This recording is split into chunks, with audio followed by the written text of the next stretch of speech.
Salut, c'est Pascal. Je vous retrouve sur le serveur que Nathaniel et moi sommes en train de créer pour vous parler cette fois-ci du plugin que nous allons utiliser sur notre serveur, le plugin essentiel, et de ses fonctionnalités.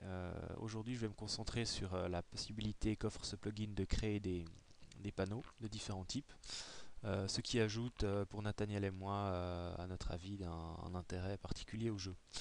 Le premier type de panneau que je voulais aborder étaient les panneaux commerciaux. Le plugin essentiel en fournit trois. Un seul que nous allons utiliser. Je vais probablement quand même présenter les trois pour que vous sachiez qu'ils existent, mais le seul qu'on va utiliser sera le panneau trade. Le panneau trade permet d'échanger des ressources du jeu. Là par exemple, 4 redstones sont échangés contre un lingot de fer. Donc le principe est tout simple. Une fois que le constructeur du panneau veut récupérer les ressources que les joueurs ont déposées dans son panneau de manière automatique en acquérant d'autres ressources, eh bien il lui suffit de casser le panneau, ce qui fait qu'il récupère à la fois le panneau et le contenu, en l'occurrence 60 lingots de fer. Voilà, donc ça c'est le panneau trade pardon, qui va être utilisé par l'administration pour vous vendre des ressources de différents types et pour vous permettre d'échanger ces ressources contre des lingots de fer afin d'acheter vos parcelles, notamment. Voilà, donc les deux autres panneaux fournis par le plugin essentiel sont le panneau de vente et le panneau d'achat, libellés en dollars. Donc, comme je l'ai évoqué dans notre précédente vidéo, la valeur de référence étant le lingot de fer, les dollars ça nous intéresse relativement peu. Il n'y aura pas non plus de McDonald's sur notre serveur, ce qui veut dire que ces deux panneaux seront tout simplement désactivés, donc personne ne pourra les utiliser. Voilà. Mais comme ça vous savez que le plugin offre cette possibilité-là. Donc ça, c'était le premier type de panneau que je voulais aborder. Pardon. Excusez-moi, une mauvaise grippe. Le deuxième type de panneau que le plugin essentiel permet de faire sont les panneaux de protection. Donc vous avez la possibilité, en plaçant un panneau de protection à côté d'un coffre, de protéger celui-ci, d'empêcher les tiers d'y accéder, ou d'accéder à son contenu. Donc il vous suffit pour ce faire de placer un panneau protection à côté du coffre, que ce soit à gauche ou à droite, mais ni dessus, ni dessous, ni à 3 cases plus loin.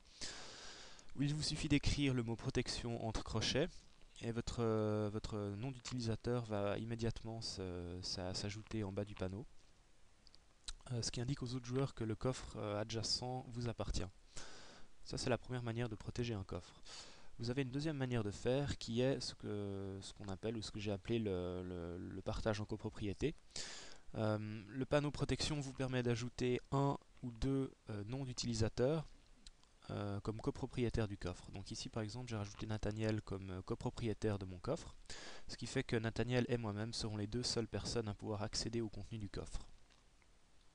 Troisième et dernière possibilité, dans l'hypothèse où vous avez un coffre double, pardon, veillez à placer toujours un panneau de protection à la fois à gauche et à droite pour protéger les deux côtés du coffre. Si vous n'en mettez d'un seul côté, eh bien l'autre coffre sera finalement accessible à tous.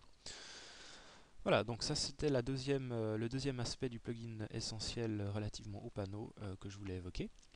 Et le troisième aspect, ou le troisième type de panneau, j'ai regroupé ça sous autres panneaux utiles. Voilà, donc il y en a trois. Le premier, le panneau free, vous permet de créer une sorte de réserve de ressources inépuisables dans laquelle les utilisateurs peuvent puiser. Par exemple, ici j'ai une ressource inépuisable de minecart, pardon. Donc si je prends un stack de minecart dans mon inventaire et que je quitte le panneau, eh bien le stock du panneau est toujours reconstitué, donc le stock est illimité. Donc ça sera utilisé notamment dans la gare pour vous permettre justement de pouvoir récupérer des minecarts sans avoir besoin d'utiliser des lingots de fer pour ça.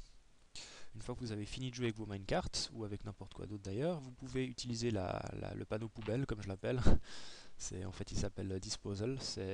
Il vous suffit en fait de placer toutes les ressources et tous les éléments que vous ne voulez plus dans le coffre, dans le panneau, pardon. Et le panneau va les manger tout simplement. Donc là, mes lingots de fer, mes 60 lingots de fer et mon stack de minecart ont disparu. Voilà. Donc c'est une manière très simple, très agréable de pouvoir se débarrasser de des différentes fleurs, champignons et autres choses parfaitement inutiles que vous avez ramassées lors de vos recherches et lors de vos fouilles. Voilà, donc dernier panneau que je vais mentionner, c'est le panneau Heal qui vous permet de vous guérir. Donc là, si vous tapez, si vous cliquez droit sur le panneau, et bien simplement votre vie est restaurée de manière complète. Voilà. Donc j'ai fait le tour pour les fonctionnalités du plugin essentiel relatives au panneau. J'aborderai dans une prochaine vidéo deux points subséquents. Le premier relatif à la possibilité qu'offre le plugin de créer des groupes de joueurs. Ça va nous permettre notamment de créer un groupe d'utilisateurs par défaut ou de visiteurs. Une question a été posée sur la chaîne de Nathaniel en réponse à la précédente vidéo sur le fait de savoir si on aurait la possibilité de venir visiter le forum, le serveur pardon, de manière gratuite. Alors oui, grâce à la gestion des groupes, vous pourrez venir en tant qu'utilisateur du groupe par défaut, qui n'a aucune permission bien entendu pour empêcher tout griffe sur le serveur, mais vous aurez la possibilité de venir voir l'avancement de notre ville, de notre serveur, de manière tout à fait gratuite et libre. Voilà, donc ça, ce sera une utilité de la gestion des groupes, mais je reviendrai sur cet aspect-là dans la prochaine vidéo. Un troisième point, ou un deuxième point pour la prochaine vidéo que j'aborderai, ça sera celui de la prison. Autre possibilité offerte par le plugin économie, non pas économie justement pas, le plugin essentiel, et la possibilité de créer une prison. Donc les personnes qui ne respecteront pas les règles établies sur le serveur et qui se trouveront bientôt sur le forum, eh bien, seront tout simplement envoyées en prison. Alors voilà. Mais je reparlerai de tout ça dans la prochaine vidéo. En attendant, je vous laisse, non pas devant le manoir duo comme à la fin de ma précédente vidéo, mais devant la Villa Alpha, ma maison sur le forum. Le serveur, j'y arriverai. Voilà, à bientôt, ciao!